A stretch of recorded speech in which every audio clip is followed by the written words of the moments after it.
Moin, hier ist wieder André aus Hamburg und ich wollte euch mal zeigen, was ich heute im Lego Store geholt habe, weil ich musste ein bisschen Zeit rumkriegen. Unsere Züge sind halt völlig außer Rand und Band.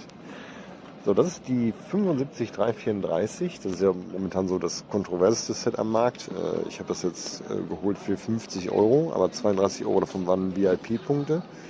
Und dann gibt es für die 18 Euro natürlich auch wieder VIP-Punkte zurück. Ja, ich habe das Set jetzt mehrfach gesehen in verschiedenen Videos. Das ist halt sehr seltsam vom Design her, aber es ändert nichts daran, ihr kriegt schon ordentlich was zurück. Das ist ein ziemlicher Apparat, wie ich gesehen habe in anderen Reviews. Und die 4 Minifiguren sind halt der absolute Knaller da drin. Außerdem habe ich noch keinen richtigen Darth Vader, also lohnt sich halt doppelt. Und was gab es noch dazu diesen Monat? Also diese Pirateninsel, Piratenfloß, müsst ihr dann gucken. Irgendwas Piratiges. Das gab es noch mit dazu ab 50 Euro. Das lohnt sich natürlich total, wegen dem Hai und den ganzen gedruckten Teilen und allem Pipapo. Und man konnte sich noch eins von 3 Nintendo-Sets aussuchen. Ja, ich habe halt hier den Toad genommen. Gab, glaube ich, auch noch irgendwie, ich weiß gar nicht, was da noch dabei war. Irgendwas, glaube ich, mit so einem kleinen schwarzen Kugeltypen. Naja. Auf jeden Fall habe ich das genommen, weil ja, der Tode sieht halt cool aus, wenn er so runterabstrahiert ist. Außerdem ist da auch noch so ein Block bei. Also eine Win-Win-Situation. Ja, ich baue das mal auf, zeige ich euch dann. Und wie gesagt, ich finde rein so vom Lego-Wert her, plus die Minifiguren, lohnt sich das total. Kriegt ihr aber auf dem normalen offenen Markt für ungefähr 38 bis 39 Euro. Okay, das war's. Schönen Tag noch. Moin, hier ist wieder André aus Hamburg und ich wollte euch mal zeigen, was ich heute im Lego Store geholt habe, weil ich musste ein bisschen Zeit rumkriegen. Unsere Züge sind halt völlig außer Rand und Band.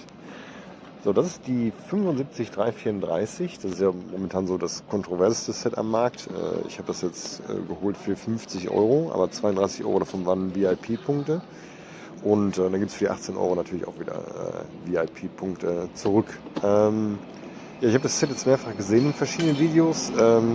Das ist halt sehr seltsam vom Design her, aber es ändert nichts daran, ihr kriegt schon ordentlich was zurück. Das ist ein ziemlicher Apparat, wie ich gesehen habe in anderen Reviews. Und die 4 Minifiguren sind halt der absolute Knaller da drin. Außerdem habe ich noch keinen richtigen Darth Vader, also lohnt sich halt doppelt. Und was gab es noch dazu diesen Monat? Also diese Pirateninsel, Piratenfloß, müsst ihr dann gucken. Irgendwas Piratiges. Das gab es noch mit dazu ab 50 Euro. Das lohnt sich natürlich total, wegen dem Hai und den ganzen gedruckten Teilen und allem Pipapo. Und man konnte sich noch eins von 3 Nintendo-Sets aussuchen. Ja, ich habe halt hier den Toad genommen. Gab, glaube ich, auch noch irgendwie, ich weiß gar nicht, was da noch dabei war. Irgendwas, glaube ich, mit so einem kleinen schwarzen Kugeltypen. Naja. Auf jeden Fall habe ich das genommen, weil ja, der Tode sieht halt cool aus, wenn er so runterabstrahiert ist. Außerdem ist da auch noch so ein Block bei. Also eine Win-Win-Situation. Ja, ich baue das mal auf, zeige ich euch dann. Und wie gesagt, ich finde rein so vom Lego-Wert her, plus die Minifiguren, lohnt sich das total. Kriegt ihr aber auf dem normalen offenen Markt für ungefähr 38 bis 39 Euro. Okay, das war's. Schönen Tag noch.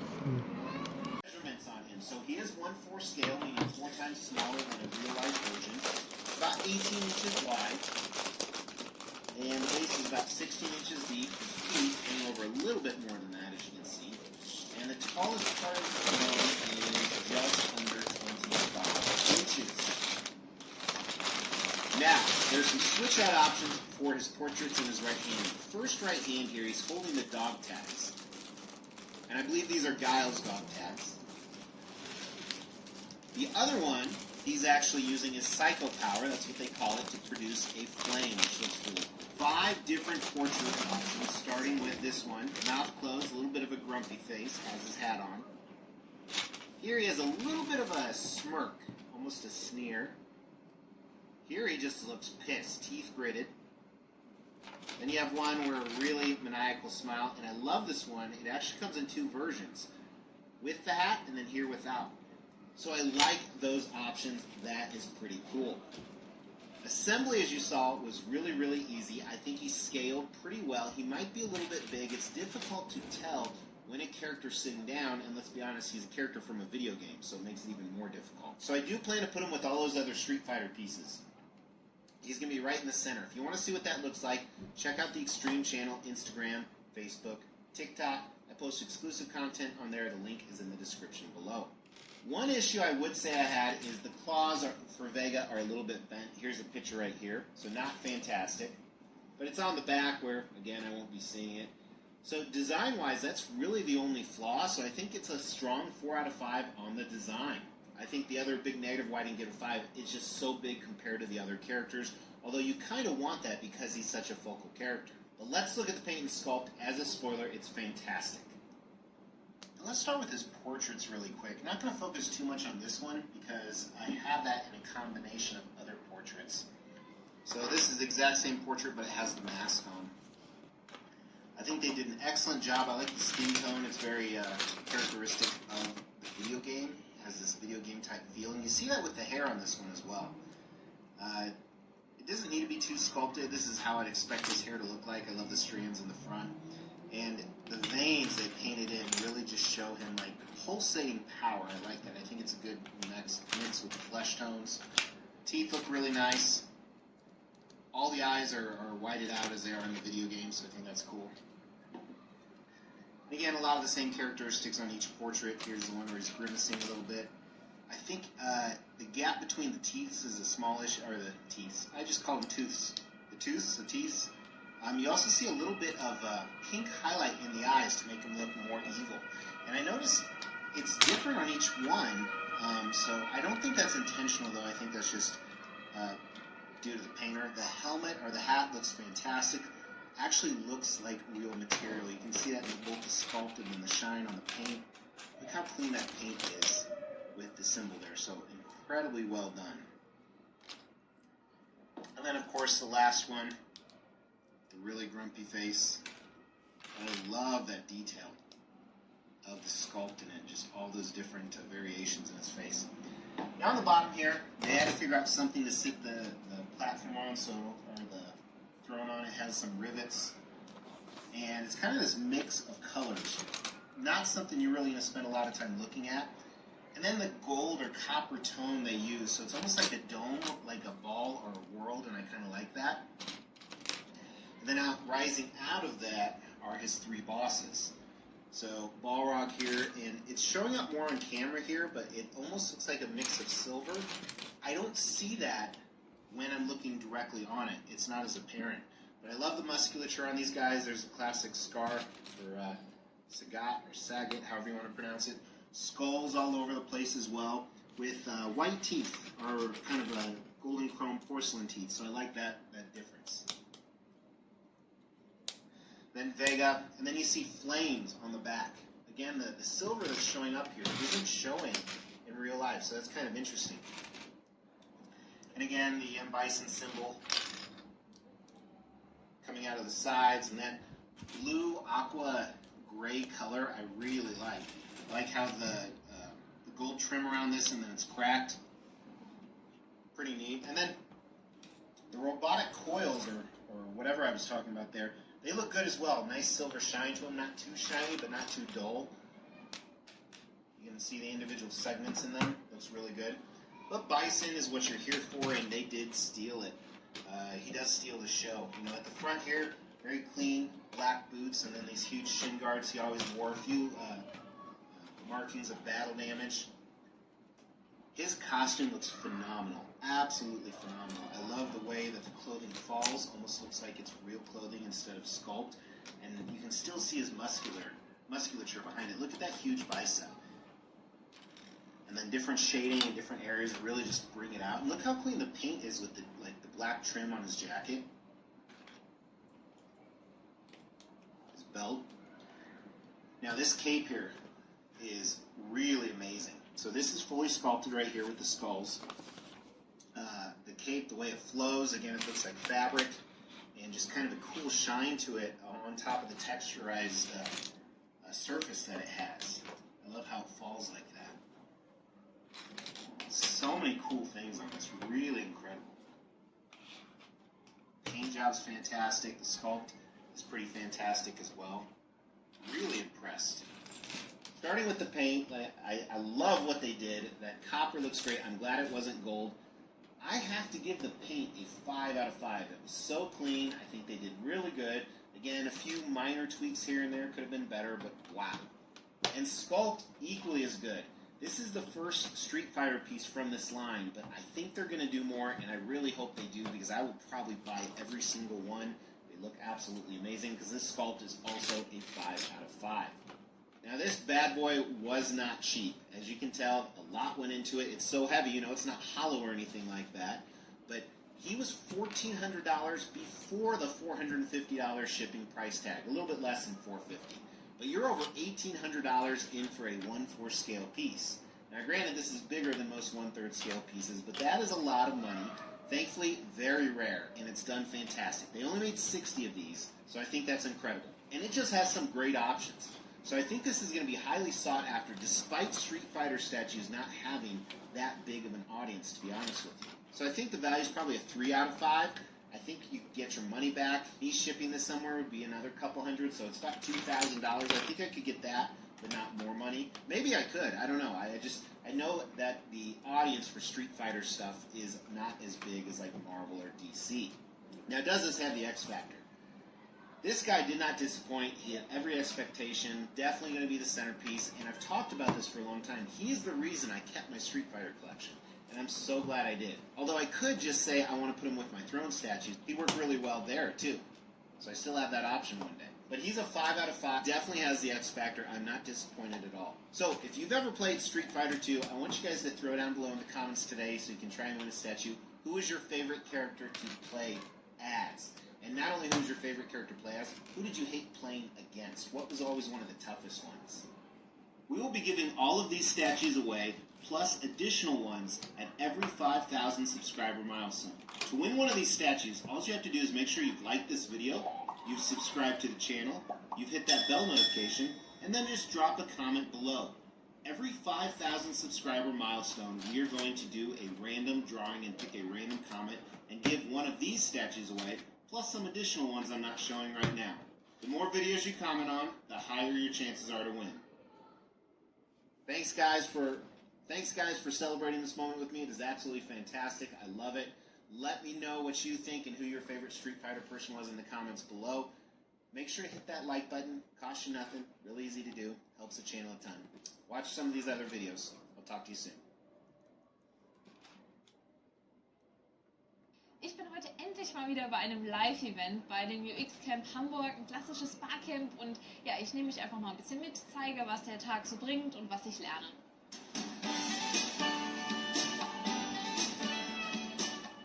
Erste Konferenz nach der Pandemiezeit. Ich bin vorbereitet, negativer Test und auch Maske und Ersatzmaske, also würde ich sagen, kann es losgehen. Ja, ich stehe jetzt hier vor dem neuen Zing-Gebäude. Ich bin schon mega gespannt. Es ist ja ganz neu eröffnet worden. Ich war noch nie hier. Wir haben wunderschönes Wetter und ich freue mich auf einen total spannenden, tollen Tag.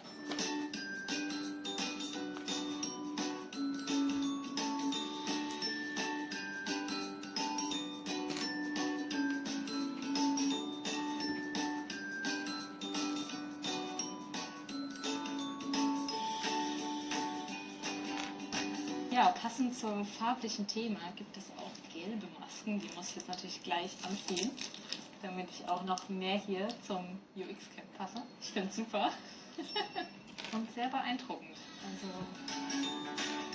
nicht schlecht. Wir haben jetzt hier so einen schönen Aufenthaltsbereich, noch mit dem Jobboard, hier Snacks und natürlich einen wunderschönen Blick auf den Hafen. Also die Location ist schon richtig, richtig schön.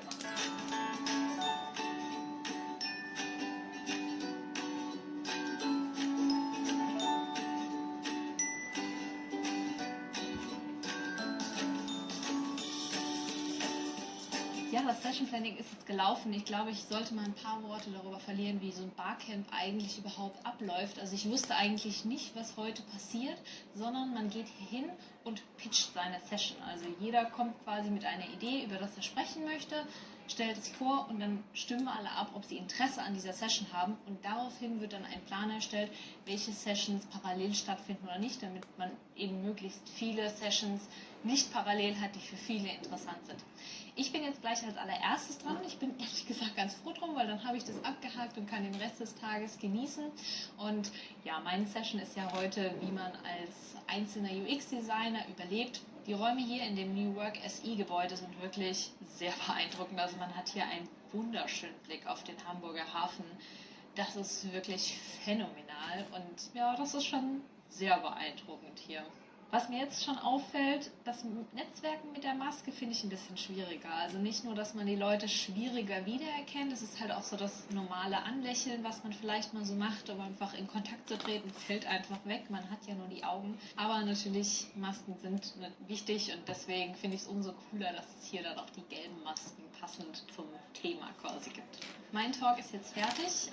Ich bin mega happy, weil wir eine richtig gute Diskussion hatten. Also das, was eigentlich ja online so ein bisschen schwieriger ist, ging halt hier jetzt richtig toll. Also wirklich so der Vorteil, den man von so einem Live-Event hat. Also wir haben wirklich eine gute halbe Stunde diskutiert, Erfahrungen ausgetauscht und das finde ich auch, dafür sollte so ein Barcamp da sein. Also ja, bin mega happy damit und ich bin jetzt mal auf die anderen Sessions gespannt.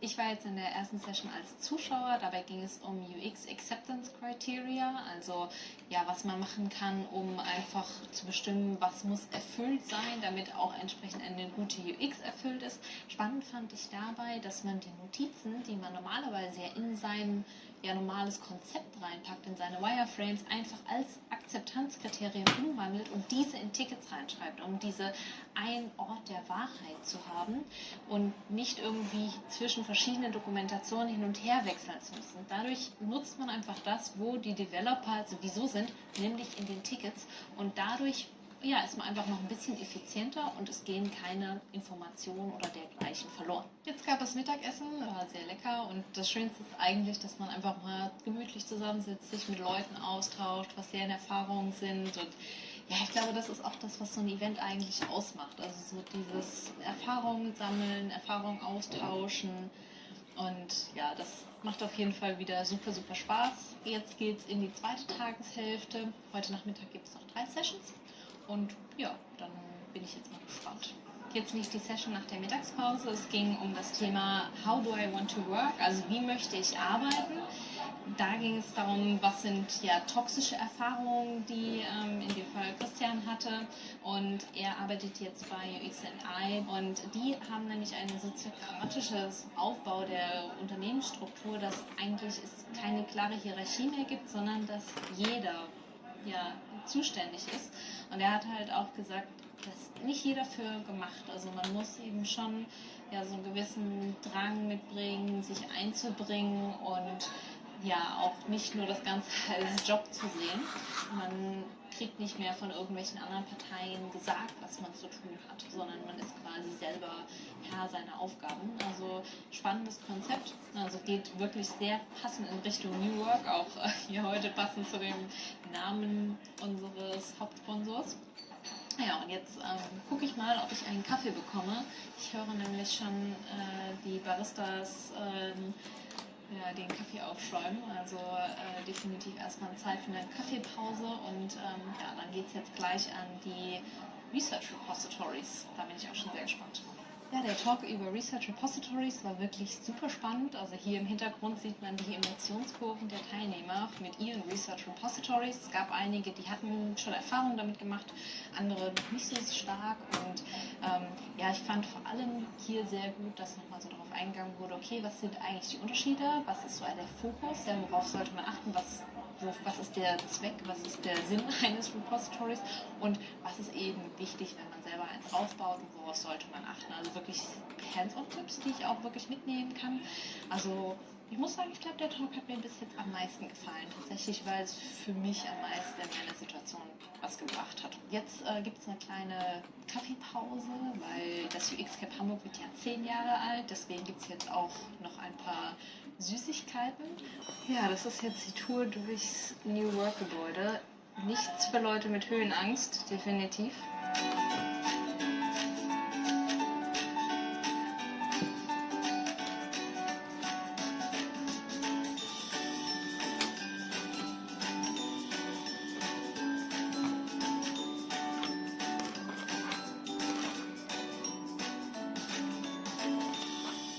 es war wirklich schön, sich mal wieder austauschen zu können und einfach so dieses Netzwerken, mal sich wieder ein bisschen zu connecten mit der UX-Community und das hat wirklich extrem gut getan.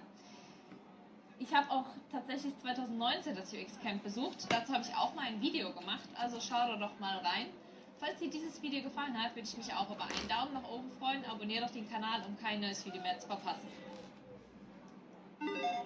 Hey, do you like playing video games with other people, maybe on the couch or online? Well, we've got you covered with these great new and upcoming games with co-op, as it really makes sense to play with other people. And they still keep it pretty old school here. It's just drop in, drop out, co-op, and it's not online. It's just good old-fashioned couch gameplay. If you have any memories playing any of the LEGO games with a friend, I highly recommend Star Wars The Skywalker Saga.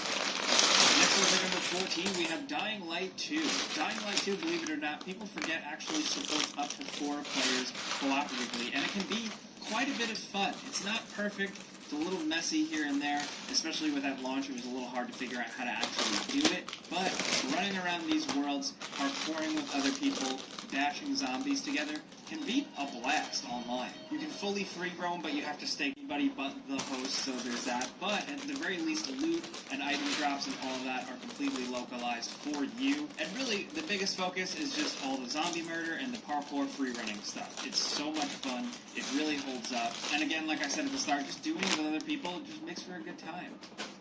Next over at number 13, we have Gotham Knights. As of the time of making this video, it is slated for release this fall. It has a release date of October 25th, 2022, and the jury is still out on it. The concept is really cool. We love Batman, we love the Bat family, we love Gotham City, we like the games that came before this, but gameplay trailers have left us feeling a little bit cautious. Still, at the very least, if you can play as Tim Drake Robin and punch bad guys with Batgirl, the comic book fan in me just thinks that's cool, and I'll give that a try. So we do know at the very least it will feature a drop-in, drop-out mechanic like other multiplayer co-op games, and the entire game was developed in mind for co-op. Of course, each player is going to have their own unique abilities and playstyles, and it has been shown in gameplay trailers that some of your movesets will kind of work together. So you and another player can just go punching your way through Gotham City, leveling up, unlocking new abilities, and doing all that video game stuff. Punching bad guys with a friend is great, but the big question is, like, really the story. How's this one going to turn out? Batman is dead. It's up to the Bat family to save the day.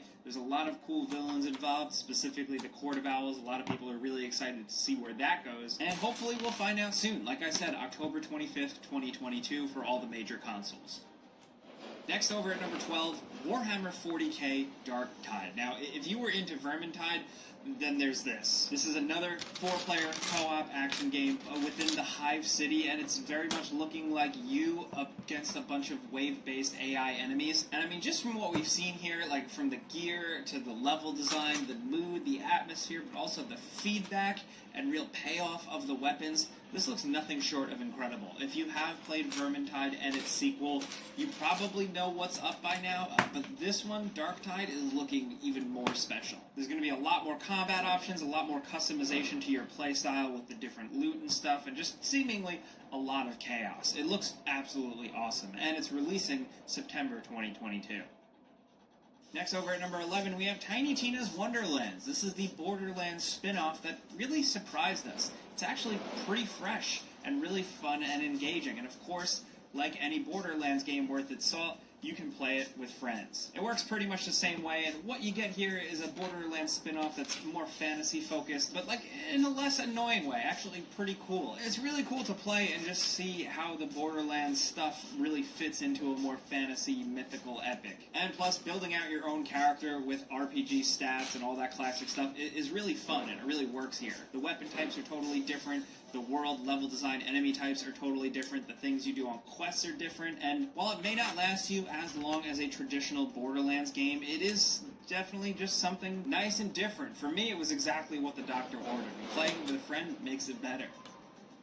Next up at number 10, we have the new Saints Row. This is essentially a reboot of sorts with a new cast of characters and a setting change and a bunch of heists to take part in and territories to claim, so it really helps that you can do that with a friend. It's going to feature 2-player co-op gameplay that is drop in, drop out, and what's nice is apparently that mission progression actually carries over to the other players dropping into the game, so that's pretty beneficial. You really make your own character in this and do whatever you want and go crazy. We're still a little mixed on this one, judging from early gameplay stuff, but if it lets us get as chaotic as we've been able to get in the previous games, and to do that with a friend, we'll give it a try. That sounds pretty cool.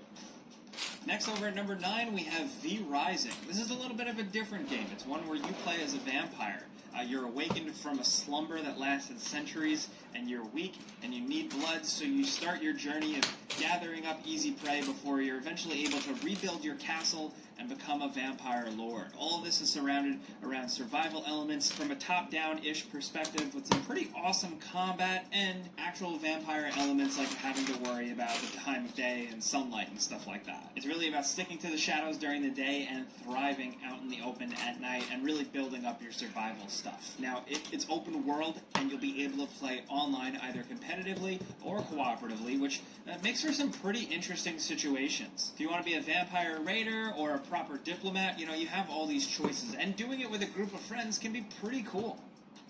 Next, over at number 8, we have Sniper Elite 5. This is the newest one on the block. It's actually been quite a while since Sniper Elite 4, and once again, the game commits to a very specific location, with 3 being Africa. Here, with 5, you have France, 1944. So that means there's plenty of warfare going on and plenty of bad guys to kill, and doing it with a friend is just as awesome as it always has been. We did a before you buy video on this game, and we really like it. It's more Sniper Elite gameplay, that tense sniper shooting that can be arcadey and accessible and fun if you want it, or a bit more challenging, and having that option with a friend is great, especially when you're going through some of the best level designs in the series. It is massive, it is open, some of it's a little bit too big, but there are some really incredible encounters here, and taking them on with a friend is pretty cool.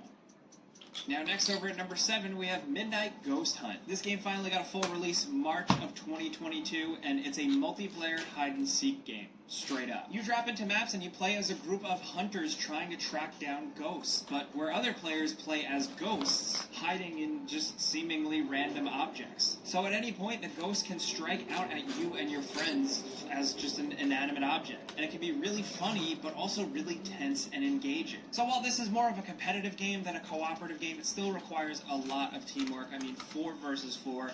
That means 2 teams of people working together, coordinating to get the job done, and in a really cool supernatural style. And different character types and then perks for your characters just really makes for a good experience. You're in an ancient pirate ship, a spooky haunted mansion, an abandoned theater. It can get really zany, but it's worth it. If you like anything like, say Among Us to the Ghostbusters, this might scratch the right itches for you. Next, over at number 6, we have Monster Hunter Rise. Now, Monster Hunter Rise technically released last year, but we saw the PC release here in 2022, and we just wanted to highlight it again because, to be honest, Monster Hunter is absolutely awesome, and Monster Hunter Rise is an incredibly great game. We loved it on Nintendo Switch, and now for people to be able to play it on another platform, it's just chef's kiss. Play Monster Hunter with a friend, whether you're playing Rise or any of them. It'll really make it click for you. It is so much fun, and we highly recommend it. Now, next over at number 5, we got another technically competitive one, but it's just great with friends when you're on the same team. It's Evil Dead, the game. You and a couple of friends running around as Ash, or really the other characters from Evil Dead, but of course everybody wants to play as Ash. Running around as a bunch of chainsaw-wielding Ashes against one person playing as the Kandarian demon is a lot of fun. These asymmetrical multiplayer games started to seem like they're drying up, but Evil Dead really injected a lot of life and care into the formula. It's still definitely not without its quirks, but if you get a good group of friends going in a Discord, you can just laugh and have a good time doing silly, stupid Evil Dead stuff. As far as I'm concerned, for an Evil Dead game, that's mission accomplished. Next, down at number 4, if you're looking for something a bit more unique, a bit more indie, look no further than Core Keeper. Core Keeper is like a sandbox-style endless dungeon crawler, which you can play with up to 8 other players, which is absolutely awesome, because things can get pretty crazy. You're mining, you're building, you're crafting, you're fighting, and you're progressing along an adventure with a really cool classic style to it. I mean, look at this art style. I know it might not be for everybody, but the vintage style definitely works for us. If you're playing with a bunch of friends, you can actually specialize in your specific role to help out and really kind of win over this harsh environment. It's just fun, it's quirky, it's cool, and it's moment-to-moment engaging, which is important. And with you and up to 7 other people, like I said, it can get pretty wild. Core Keeper has been out for a while now in 2022, specifically on PC. It's gotten a ton of great reviews on Steam for a reason. Check it out. Now down to number 3, we have Elden Ring. I don't know how many times we've talked about Elden Ring on this channel. It's insane, but really, Elden Ring is also great with a friend. Of course, if you know anything about a From Software game, it's not traditionally co-op like you'd expect. It's a bit more complicated than that, but, you know, if you've ever been in a spot where you needed a little help taking down a boss, which a lot of people won't admit online, having a friend jump in and help you out is just a great cooperative experience. It's really, really satisfying. That's really the best example, the best use case for it. So we'll say that, at least. If you've been completely soloing and lone wolfing Elden Ring, try and find someone else to play with, because it can change things up.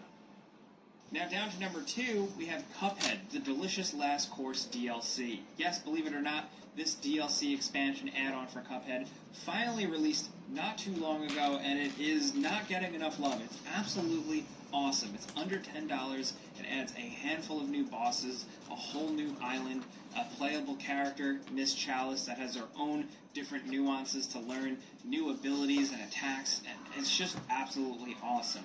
This studio knows how to build, obviously, incredibly beautiful art style, but really well animated and challenging bosses. The focus is once again here, all bosses, and it is really challenging, but really fun. And what makes it even better is when you're playing with somebody else. I played through almost all of Cuphead with somebody else, and I plan to redo it again with this Delicious Last Course DLC. The game is finally now on more platforms, so everybody should check it out. Now down to number 1, we have Teenage Mutant Ninja Turtles Shredder's Revenge. This is an old school style beat 'em up brawler where up to 6 players can play on screen at once, and it can get really chaotic. Each character, though, has their own little nuances, and it's really fun to not only check out playing as the Turtles, but also April O'Neil and Casey Jones, and Master Splinter himself. This game is just full of absolute old school love, but it plays well. It plays a little faster, it's a little zippier, it's a little more engaging. There's a dodge button, the special attacks are really satisfying, the feedback, the hits are really good. They know what they're doing here. This is from the people that brought us Streets of Rage 4, which was a nice new revitalization of those classic games, and they've done it here once again. It's fast, it's chaotic, it's fun, it's not super long, but if you got a good group of people to play with, you will have such a good time. This is like pure, raw, unfiltered, classic video game fun. We absolutely love it, so we totally recommend it. And next up, as a bonus, it's just worth mentioning that the upcoming cowboy third-person shooter adventure game, Evil West, will actually be able to be played cooperatively. This game very much reminds us of the mid-early 2000s, just simple, cool adventure game with vampires. We love straightforward stuff like that, and playing it with a friend just seems kind of like the icing on the cake. Well, those are some co-op games we think are worth checking out throughout 2022. Some more might pop up, but for now, this is our list. So we want to hear from you guys in the comments what you're thinking. If you enjoyed specific co-op games, be sure to drop them in the comments if you got your own top 5 or something like that. We'd love to hear it. More recommendations are always good. But if you enjoyed this video and maybe it helped you find a new game, clicking the like button's all you got to do. It really helps us out. But as always, thanks for watching. We'll see you guys next time. What did I do, God? What? Why? Why would you do this to me? Why? Okay, alright. Sorry it's been a little bit since the last upload, almost a month. I went on vacation with the family, and then immediately after that I was moving, so it's been very hectic. I have a few videos, though, that are in the works, but, I saw this, and okay, so a little itty-bitty titty-bit of context, right? I was getting into more anime around the year late 2018, early 2019, my senior year of high school, and I saw 7 Deadly Sins, and Bond was instantly my favorite character, without a doubt. Even though I thought his dynamic with Elaine was weird, I was like, eh, and then Jericho showed up, and I was like, oh, yo, come on. I think most of us can agree, most of us who are cultured, at least, could agree that Jericho was best girl by far. Now, my gripes with Seven Deadly Sins as a series goes far beyond that, if not its narrative at times. It can be a real mess despite how interesting the characters can be. Well, little did I know that there was a sequel, and that sequel's actually like 70 chapters in, and it's called The Four Nights of the Apocalypse. Badass title, right? Yup. Is this chapter badass? No, it's not. No. So, Bond has a kid called Lancelot, which is raw. It's kind of dope, right? Bond got a kid. Let's go.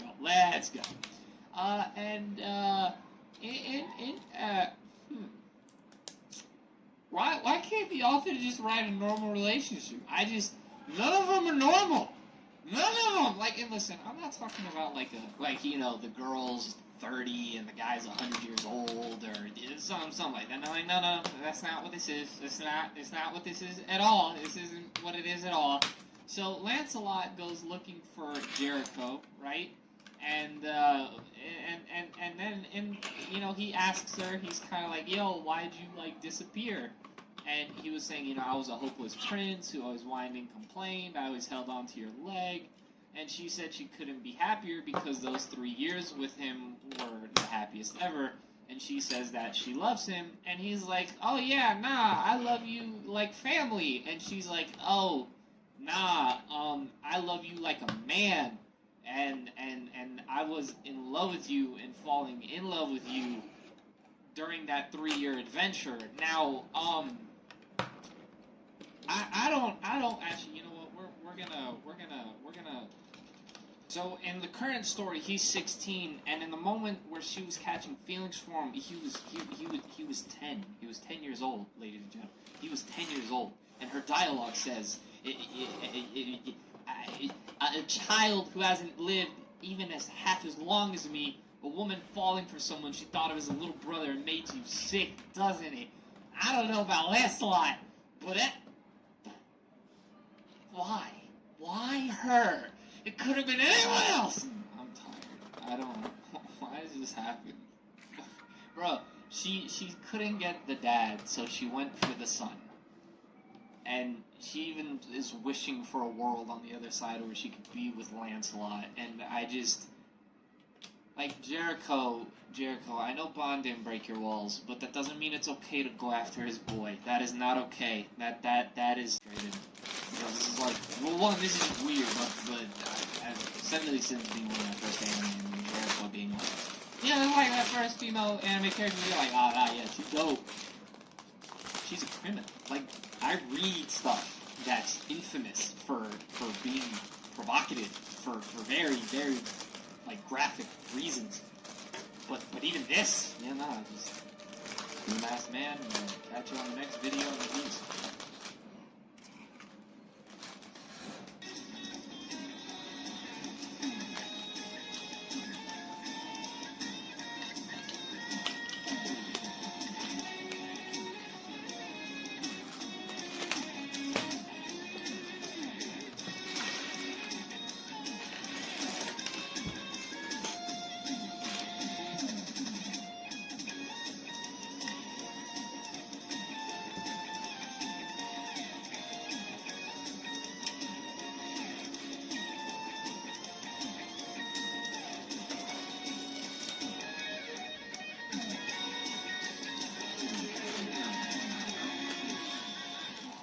Low heat, staying well enough away. I don't want to damage this plastic.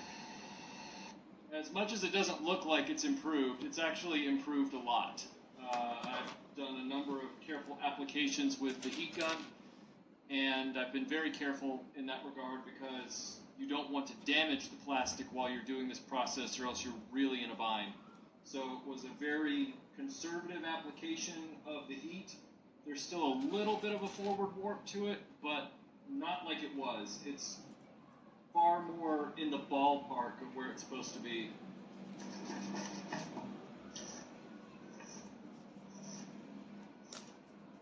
So I used a wet sanding technique where I wet the sandpaper before using it on the propeller, and because the propeller was already black plastic, going in a circular motion, I've been able to blunt some of the marks. However, it has left a kind of lighter shade of black. Even though this was molded in black plastic, it's left a little bit of a black plastic mark. I might go over this one day in the future and respray the propellers with matte black. But for now, this is really a phoenix risen from the ashes kind of project. For now, there is a marked improvement in the propeller, and there's more work to be done, surely, including even filling some of this. But for now, I'm pretty happy with the result, and I'm going to move forward on the next problem. So for the purposes of this next repair, I need the fuselage to be more stable. I could have done that with the propeller, and I probably will if I make subsequent attempts to improve that repair in the near future. But the propeller also needed to be hanging off the table anyway, so it wasn't that big a deal. So what I'm going to do before I engage in this next repair is I'm going to get the wings on and get this Avenger on its tires for the very first time. Alright, so we have our starboard wing here. These just kind of slot in, as you can see, they kind of just peg in. There are some screws that we have to put in, so I'm going to do that as well. Then we have our port wing, and it slots into this tab right here. Slots over this tab. And now this plane is really starting to come together. So on the back of the Avenger was a motorized machine gun turret that would defend the bomber as it got away from its torpedo runs from anybody trying to pursue them or shoot back at them. This particular turret is turned forward in a configuration it wouldn't normally be able to do, but since I took the canopy off on this toy, I'm able to do that to get you a better shot. The barrel of this machine gun has been chewed off. Normally, the Avenger has a 50 caliber rear-facing machine gun. I understand that possibly some of the earliest variants had 30 calibers, but I can't confirm that. The point is that we've got to replace this or repair it somehow. Thankfully, Marauder's task force have 1/18 scale World War II accessories. Now, presently they only have them for action figures for the infantry, Army, Marines. This is a infantry 30 caliber World War II machine gun. Obviously, that's not a 50 cal. They do have a 50 cal, but it's the 50 cal infantry Mod Deuce, which has a completely different barrel than the barrels that were typically found on motorized turrets on World War II bombers. So what I've decided to do, since Marauders matches the scale, is use their 30 caliber machine gun on the back to replace this broken one, and it's going to look a lot better coming through that turret. The trick here is that this machine gun is glued to its ammo belt canister, and it's clipped around it. So I've got to figure out how to unseat the glue to safely get this off without breaking the rest of the turret. I can feel it wanting to loosen up a little bit just as I exert some pressure on it. But again, I don't want to break anything on this turret because it's miraculously survived the barn storage. Okay, so it's off, but it wasn't configured the way I thought. It was actually glue pegged in. This isn't a problem. It's just more of an annoying design thing. I understand that obviously they never expected these barrels to get broken in that fashion, but toy designers don't always repair-proof their designs, and I get that. They used to, well, except G.I. Joe. And now that it's conformed to the design of the original one that was there, with the infantry handle taken off the back, and it aligned with a nice cutout for the magazine, the ammo belt canister, I think this looks like a pretty good replacement. And the best part is, it has a really nice tight fit based on taking those exact measurements from the original piece. I just did a little cutout. I think it looks really great. I mean, sometimes when you're working on toys, you kind of think to yourself, am I a genius? In this particular case, I'm feeling pretty genius. I think that looks really good.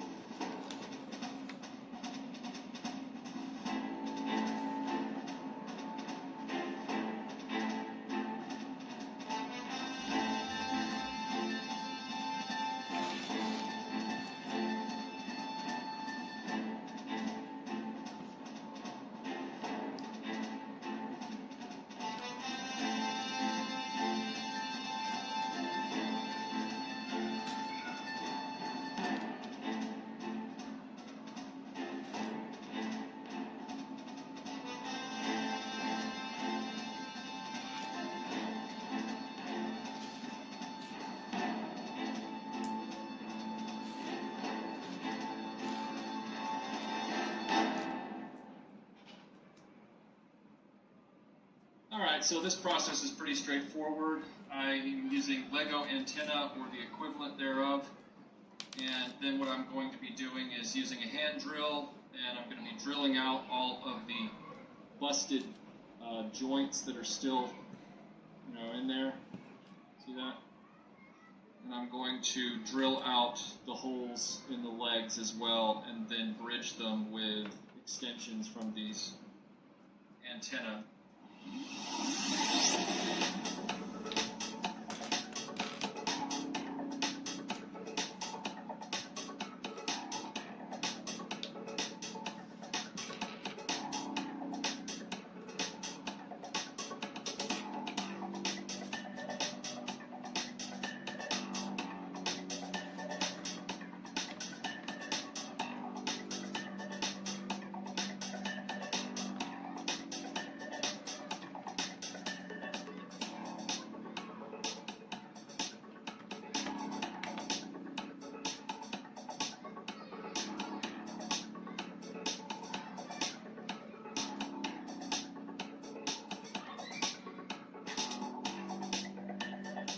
As you can see, I got the action figures looking good again. I got their legs all reattached through the use of the hand drill and the Lego parts. They are now fully functional and ready to go back in the plane. Well, after an arduous process and a disgusting cleanup, this Grumman Avenger is ready for the skies again. This was a weird challenge because this plane had never been played with and yet it was wrecked. I'm still a little dissatisfied with the result on the propeller prop, but I will be continuing to work with it and even give it a respray at some point in the future. But first I need to keep heating it and coaxing it back into its original position. I got it part of the way there, but not all the way. There was also a weird quirk with this plane. It comes with its airspeed indicator, which is supposed to be on the far side, far leading edge, or trailing edge, whatever you want to call it. That's the leading edge, trailing edge, wingtip. Should be on the wingtip of the port wing. I think that's correct. Might be the starboard wing. I can't remember now. It came with a part. I've seen pictures of other people having that part installed on their plane. There is no hole to insert this airspeed indicator into on this plane. I don't know if that was a manufacturing error or if they made a running change and then forgot to stop including the airspeed indicator part, but I have the part. It's real small, real easy to lose, nowhere to put it on the plane. Overall, though, I am really happy that this plane was able to be saved. I collected 3 of these planes when they were out back in the early 2000s. Of course, the Spitfire, the ME-109, and the P-40 Warhawk in Flying Tigers configuration. And at the time, I remember this Grumman Avenger coming out in multiple paint schemes, including the George Bush paint scheme, because he flew that in World War II.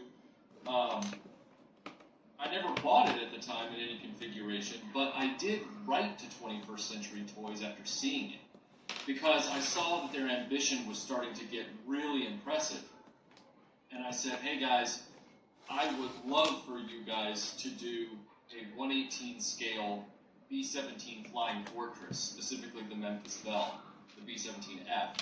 I would give anything if you guys would do that, even if you made it just an online-only thing, from 21st Century Toys directly, with the 10 crewmen and all the doors and the 4 engines and all that stuff.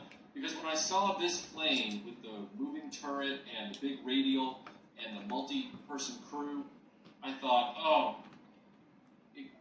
it can't be outside the realm of possibility to do a 1/18 scale Flying Fortress. Unfortunately, they went out of business, and we're now in a place with toy collecting where that's definitely cost prohibitive.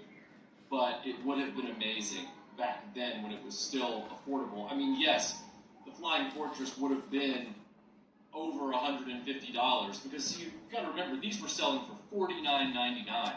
You got all this for $49.99. The smaller fighters were $39.99, sometimes $29.99, like the Spitfire and the ME-109. So a Flying Fortress at 1/18 scale back then, which is now 20 years ago, would have maybe set you back $250, maybe. It's impressive to think about. It's something that I really dreamt of at the time, and I mean, seeing something like that or a Lancaster in this scale would have just been incredible. But unfortunately, fate was not kind to 21st century toys, and we lost the line. But this one has been saved, and I'm really glad that the result is so satisfactory that it is very displayable. I'm going to keep working with that prop until I get it just the way I want it, and then this thing is going to be choice. So thanks for watching this, everyone, and we will see you on the next video.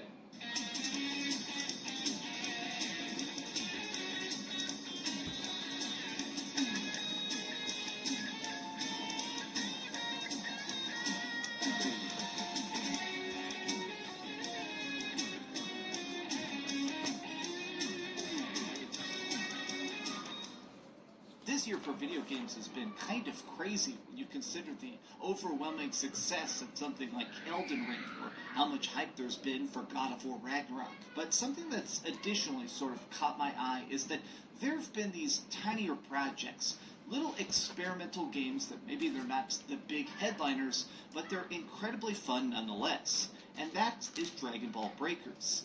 This game is essentially Dead by Daylight meets Dragon Ball Z.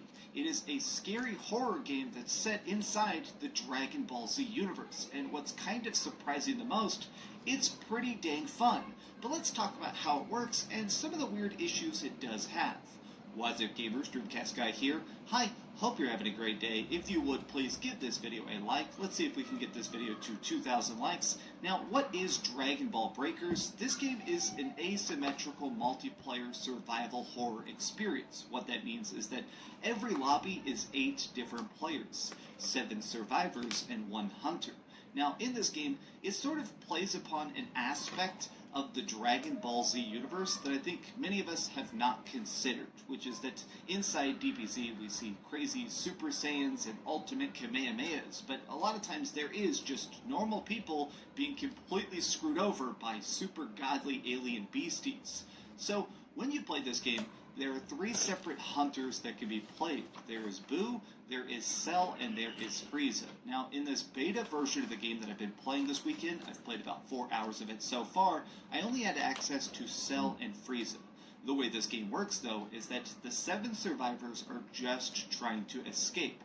Now, to do this, you need to try and play a very deadly game of hide and seek. Now, at the beginning of the match, the whole idea is that the 7 players are scattered across the environment. When it starts off, the enemy, the hunter, is usually pretty low level. So like if you're playing as Cell, Cell starts off in his little teeny tiny level form.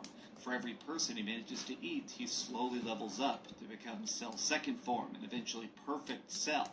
Now, as he does this, obviously he becomes faster, he becomes deadlier, and he is a much bigger menace. So as a normal person, just a random human, how is it even possible to survive? Well, this is the more interesting part of it. So when you're playing as these normal people, there's 3 separate ways that you can really fight back in a way. Now, they're not the best. You are definitely normal humans in a universe that wants to consume you, but there are 3 separate ways that you can actually survive a match, and let me tell you, all of them are pretty dang difficult.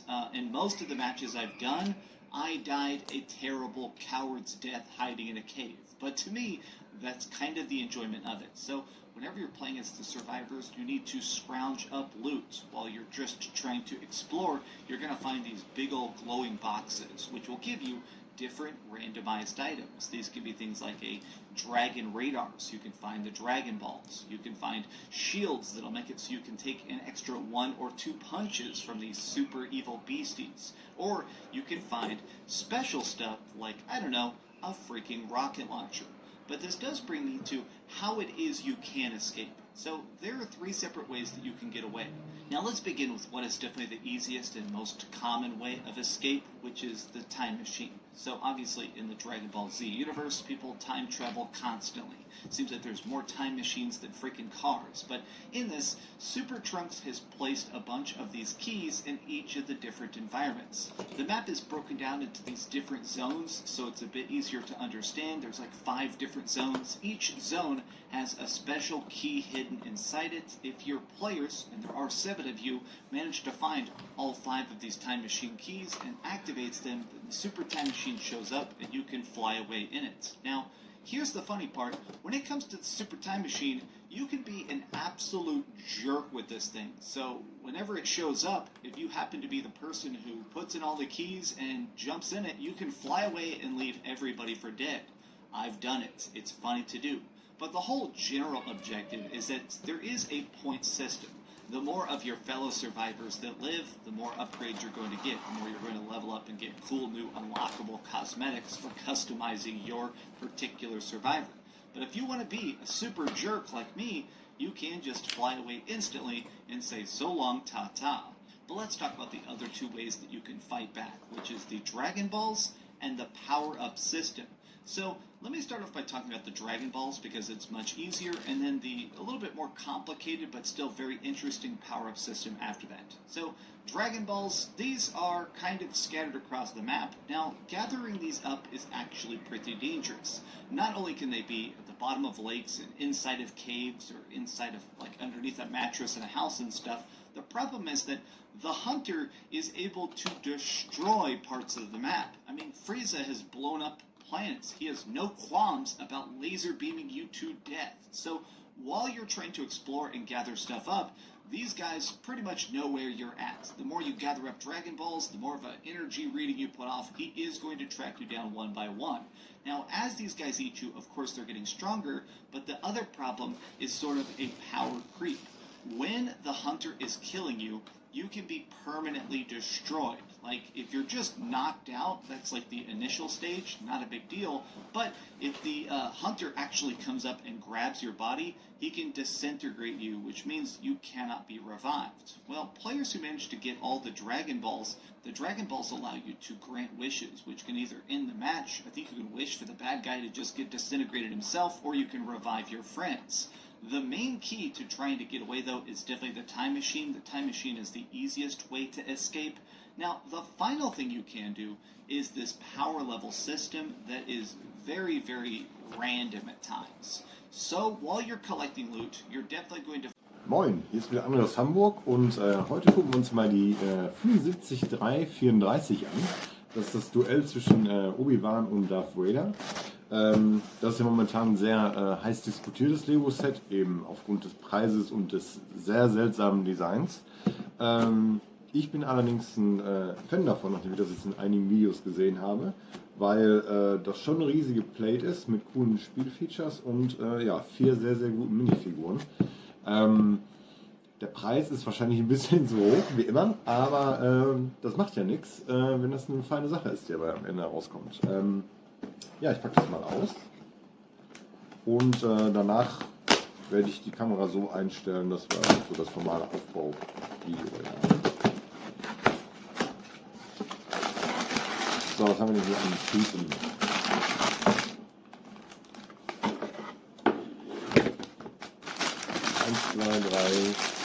Drei Tüten insgesamt.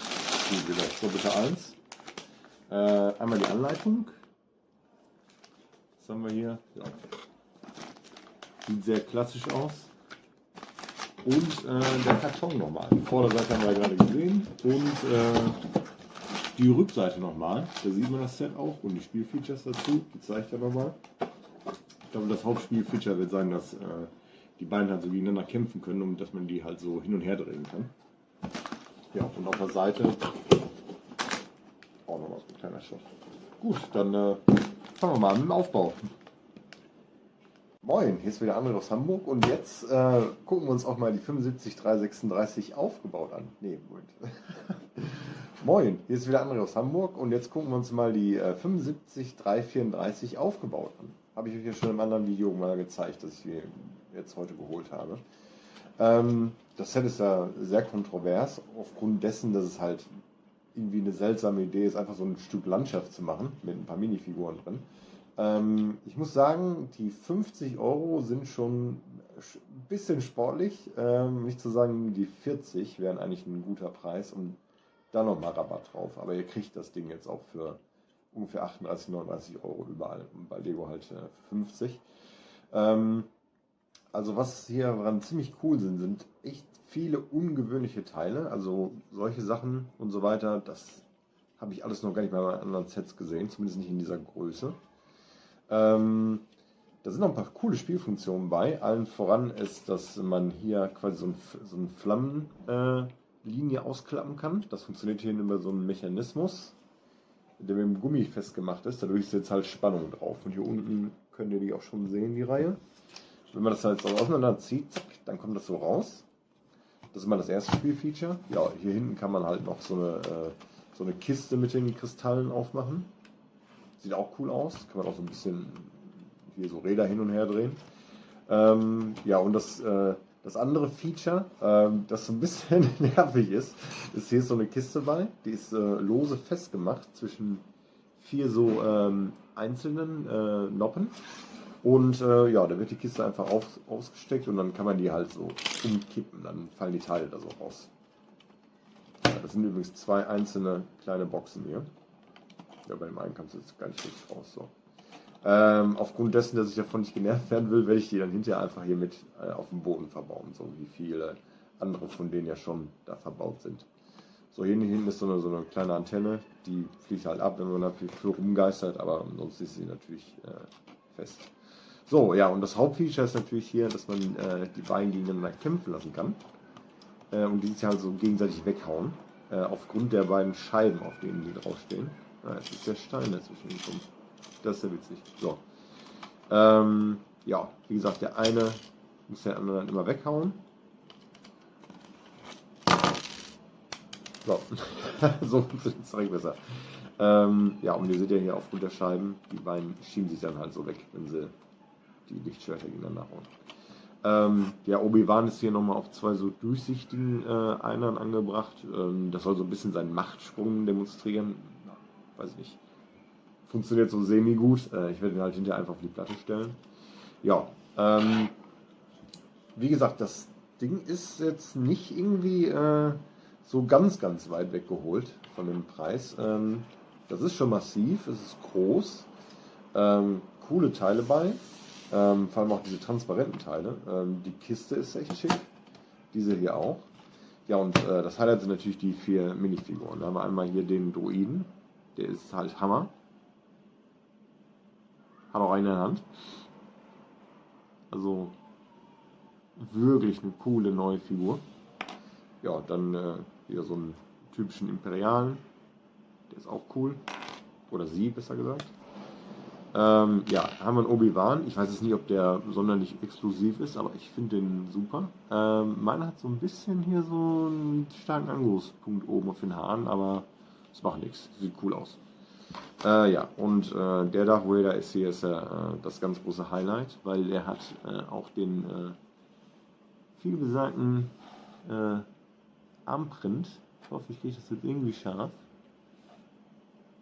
Wer will nicht, aber man kann so ein bisschen sehen. Also seht ihr quasi so die Linien auf seinem Arm. Ja, und ansonsten die Beine sind auch bedruckt, Brust ist bedruckt. Ja, hier ist auch der gute Anakin dann.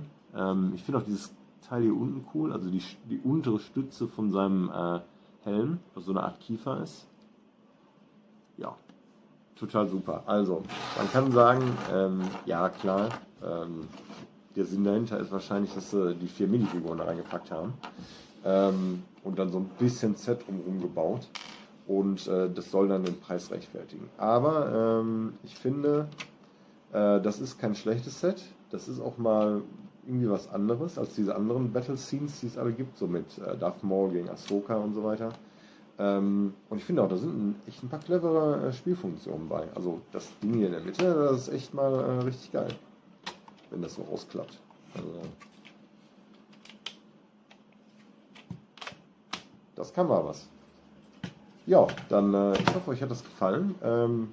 Ich persönlich finde das wirklich sehr gut. Könnten 10er weniger sein. Ansonsten super Set.